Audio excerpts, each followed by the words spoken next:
The Mohs hardness scale is a system of classifying crystals and gemstones based on their relative hardness. It was devised in 1822 by a German mineralogist called Friedrich Mohs. He chose minerals to use as standards for the scale that have a distinct hardness and could easily be found in a high state of purity. His system is still used to this day to quickly narrow down and identify a mineral.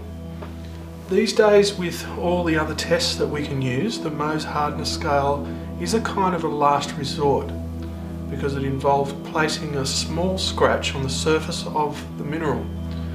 This makes it less helpful for jewellery pieces, for example, but in many cases it is a test that will quickly narrow down the possible identity of your test sample.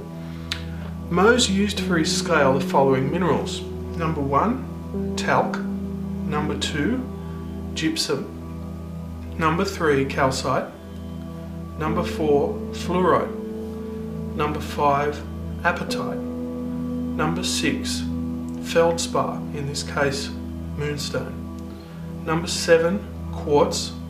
Number 8, topaz. And number 9, corundum, in this case ruby, or it could be sapphire.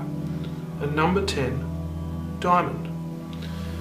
The scale is not a linear scale. For example, diamond is actually 4 times harder than corundum, and corundum is twice as hard as topaz.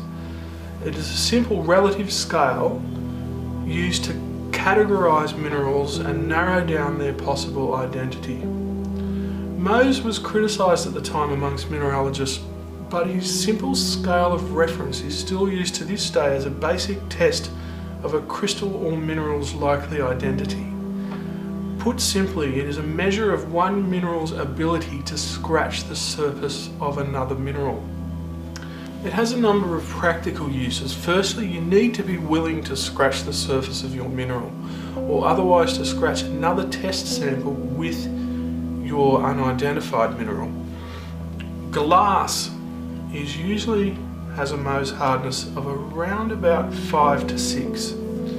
So a perfect test as to whether a sample is actually quartz or whether it's glass is to simply attempt to scratch the sample with a piece of quartz.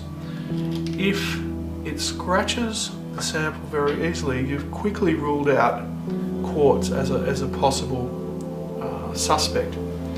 And this, of course, the quartz minerals include amethyst, rose quartz, citrine, smoky quartz, aventurine, etc.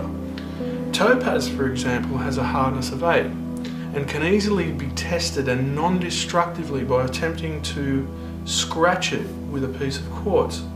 And no matter how hard you try, you simply cannot scratch the surface of topaz with a piece of quartz. Our fingernail, for example, has a hardness of 2.5. So it is actually useful to use your fingernail to test some of the softer minerals. Like calcite will scratch our fingernail, gypsum won't scratch our fingernail. Some things to remember about using the Mohs hardness test. No one test is definitive. We should always use a series of tests before ruling out the identity of a mineral.